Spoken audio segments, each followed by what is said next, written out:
Hello, I'm live. It is Monday the 27th of February 2023. Scarlet Feather. It is a book by Joan Grant. She lived 1907 till 1989, I understand, and she was an author. She was also a seer, and she wrote books of her far memories. This book here is about Raki and Piyanah. They're born as outcasts into an American Indian tribe, many of thousands of years ago, somewhere in the West. Once Piyanah's mother dies, the two children must integrate themselves into the rest of the tribe and prepare themselves for their destiny to form a new tribe. Now, Piyanah's mother wanted to change the rules of the tribes, which means squaws are beneath their husbands, they go off in the woods, and these things are meant to be better, according to Piyanah and Raki. They want to run a tribe together. We are now at I think it's the 10th reading, or the 11th reading, and it's entitled 3 Hunters. After I had killed my first deer, a stag in its 5th season, several of the boys apparently accepted me as one of them. But Gorky and Tikini, with whom I now shared a teepee, were the only two who were pleased when Dorok said I had done well. So I was glad when the 3 of us were chosen to hunt our first grizzly together. This is Piyanah writing, living in the tent or encampment of the males as a female. To kill a grizzly was considered the first important stage towards becoming a brown feather, and to wear its claw on a neck thong meant that you could give orders to any boy who had not yet gained the same honor. I looked forward to giving orders, for I had not forgotten how difficult some of them had made my first months with them. Grizzlies are easier to kill in the early spring, when they are stupid after their long sleep, but as their fat is poor then, the ones needed by the tribes are hunted in autumn. We were told which spur of the mountains to search for the bear, but all decisions as how best to attack it were left to us.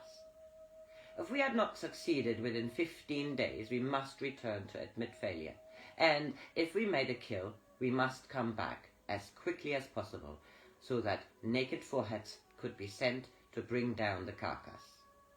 For days the 3 of us talked of little else. Arrow after arrow was discarded, either because the haft was not perfectly balanced, or else we thought the set of the feathers might be improved. Each of us took a deerskin bag of pemmican and cornmeal, for on the high ground it might be difficult to find food. We also took a sling for bringing down small birds, a heavy club with a stone head, and a wooden bar bound with rawhide, which Gorky believed might be thrust into the bear's jaws if he tried to crush one of us. I hoped that we should never have to use it. It was not until the night before we were due to start that I remembered Pico. Raki and I used to give him honey when we could find any. Putting some in the bottom of his food bowl, which he held in his front paws — it was a little bear, Pico — standing upright in his excitement to lick out the last trace of sweetness. When he was small, he whimpered if we didn't take him with us. But as he grew older, he sometimes disappeared for days, then suddenly came back and followed us everywhere, pretending that he never let us out of his sight. He was away when Mother died, and he never came back. We hoped he had found a mate who didn't like humans, so that he would keep away from hunters. We knew that they hadn't found him yet, for none of the bearskins they had brought in were marked by the white blaze on the left shoulder, which made Pico different from all other grizzlies. I tried to forget about Pico. Grizzlies were large and dangerous, and the pride of hunters. They had never been small, lonely cubs who snuggled up beside Raki and Piyanah for warmth. Hunters killed grizzlies and were honored by the tribe, who needed their skin and their grease and ate of the flesh, which brought strength and cunning. Piyanah was a hunter, not a child with a pet bear. We left at dawn. The air was clammy with mist, and Tikini's footprints showed dark in the grey damp of the turf. We led in turns, for it was easier to follow in making tracks than to be the forerunner, who must choose each footstep. Following, you can run without thinking, for training has made your stride the same length as your companions. Only a skilled tracker can tell if 2 or 20 have taken the same path, and sometimes even he is deceived. Later in the morning, Gorky saw some pigeons and got 3 of them with a sling. We were hungry, and as we did not want to waste time making a fire, we ate them raw, sprinkled with salt. We were moving southwest across the slope of the foothills, for it was in this direction that we had seen the tracks of several grizzlies during the previous moon. It was not easy country to cross, for there were many steep watercourses and woods where thick undergrowth forced us to follow winding game tracks, which often led us in the wrong direction. The first night we caught some trout and roasted them in the hot embers, and next day Tikini killed a small deer, a doe in her first season, so we had more fresh meat than we could eat. There were still nuts to be found in the thickets, though it was late in the year for them, so we had plenty to eat. When we got above the tree line, we could see patches of snow higher in the moraine. The rocks were covered with a lichen, which some species of deer prefer to any other food, and we saw several stags in the distance who had not yet been driven down to the lower ground by the snow. On the evening of the 4th day, we found the spoor of a large grizzly, probably a solitary male, as there was no track of a second one, though usually they pair before winter. We drew lots from the spoor, as is the custom, to decide who should have the first chance to make a kill. I hoped that I looked sufficiently elated when it fell to me. It is useless to send an arrow against a bear until you are within 20 paces, or through the thick fur it's unlikely to do more than a wound, and that makes the bear turn on you. The hunters should advance slowly towards the grizzly, when, if he's lucky, it will stand upright, so displaying its softer underparts, through which a heavy arrow can bring a clean, swift death. Tracking a wounded grizzly is a thing no hunter enjoys. He knows he cannot leave it to die without incurring dishonor, not only with his tribe, but also in the land of the great hunters, where animals who have suffered needless pain give judgments against him before the lords of the animals. We spent the next day casting a wide semicircle until we found where the tracks converged. Always the tracks of the same bear, so we knew he had chosen his winter cave and probably already spent most of his time there. Soon after dawn, next morning, we saw the mouth of a cave, opening on a ledge of the ridge above us. Snow had fallen during the night, and there was only one set of tracks going towards the cave, so we knew he must be in it. I tried to pretend the feeling in my belly was hunger. We hadn't eaten since early the previous day, except to chew strips of pemmican. But I knew the feeling was fear, a different kind of fear from that I had felt in being parted from Raki, a little like diving from a new height, but slower and heavier, very disagreeable. We were downwind of the cave, but we crawled forward, using every small irregularity in the ground for cover.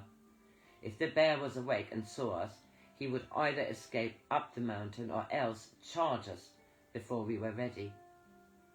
At 30 paces from the cave, I stood upright and notched an arrow. Gorky with his club and Tikini with an arrow in his hand, but not set to the string, stood 10 paces behind me, until I had wounded the bear, admitted failure, or asked for their help. They were not allowed to take part in the kill. The sunlight poured down on the snow, and except for an eagle wheeling in wide circles above me, everything was still. At 20 paces I halted. No hunter will go into a cave which he believes to be occupied unless a demon has afflicted him with madness, for he would be blinded by the sudden darkness while his quarry saw him clearly outlined against the daylight. I began to feel sick, and the fear in my belly got harder and more sullen. I knew it would be wiser to wait until the bear came out of the cave, for if he was not aware of me, he would probably be sleepy and half blind in the sudden brightness. But suspense spoke louder than wisdom. I picked up a stone and flung it up to the ledge and heard it clatter against the mouth of the cave. Then, before the echoes died away, I flung another and another. A large dark head against the darkness, and then the largest grizzly I had ever seen came out into the sunlight, his head swaying from side to side as he scented the wind for an enemy. I shouted, and he stood upright. But before I released the straining arrow, I saw that the left shoulder was white, as no other grizzly had been except Pico. I was no longer Piyanah the hunter. I was part of Raki and Piyanah and Pico, who had been happy together. To kill him would be to kill part of us, to let the present stain the happy past we shared. Gorky ran forward. "What's the matter? Why did you lose that chance? Quick, Piyanah, there's still time." "I can't kill him," I said flatly. "Piyanah, you're not afraid?" There was horror in Gorky's voice. "I can't kill him." "Then I will," said Gorky, and started to draw his bow. "Put it down. You've got to obey me. He is my grizzly." "You've had your chance and thrown it away. Now I'm going to have mine," said Gorky. "He's my grizzly, don't mine. Do you understand? He belonged to Raki and me before we joined the tribe." I saw that neither of them believed me. I must make them believe me, or they would kill Pico and betray us. "If I go up to him and he lets me stroke him, will you believe he knows me?" I said desperately. "You're mad, Piyanah," said Tekini. "There must be demons up here, and you've been listening to them. No one ever had a pet grizzly. They're much too fierce." "I will show you. I will prove it to you. You have got to obey me until I ask for help. You've got to, or else you have broken the law of the hunters." "You are mad," said Tekina miserably. "We'll never tell the others you were frightened. They'll think that Gorky had the first chance and then me. It's very brave of a girl to come on a grizzly hunt. And it's not cowardly for a girl to be afraid. We'll never tell anyone, Piyanah, if only you'll admit that it's our turn now." "I'm not a coward, and I'll prove it. Stay here. I order you to stay here." And before they could argue, I began to walk slowly up the slope towards Pico. Had he forgotten me? It was 4 years more. It was 5 years since he last seen me. If only the wind would change, he might remember my smell. I began to whistle the tune Raki and I used to call him. Had he remembered? He dropped down on all fours and swayed his head from side to side. "I don't think he's seen me yet. It's difficult to whistle when your mouth is dry. I must go slowly, or he'll think I mean to attack him." "Pico!" I said. "Pico!" Was he going to charge? He began slowly walking towards me. Shall I stand still and wait for him, or go forward? He stopped. I could see the blaze more clearly now, so I was quite sure he was Pico. I must forget that I'm a hunter and that he is a grizzly, and remember that we were both small and friendly, and that neither is afraid. Suddenly, I found I wasn't afraid. The grayness had gone. I must talk to him as I used to. "Do you want some honeycomb, Pico? We must go and find Raki. Milk, Pico." Very slowly I went forward, holding out my hand. He stared at me, sniffing, undecided whether or not to trust me or attack. "Honey, Pico. Do you remember the honey?" I whistled, and this time he picked up his ears. Now I was so near that I could smell the warmth of him. "Where's Raki, Pico? Beautiful small Pico." I put my hand on his forehead and rubbed him behind the ears. He flinched and drew back. Then he sat up on his haunches and put his chin for me to scratch him on the throat. For a little while he remembered me, or perhaps it was only my smell or the sound of my voice that he remembered. Then he shook himself like a dog after a swim and ambled away, pausing only once to look back at me. Gorky and Tikini were standing where I had left them. We were all too embarrassed to speak. I was still caught up with the young Piyanah who was so fiercely lonely without Raki, and resented any other companion. If they jeered at me for loving a bear, I should hate them.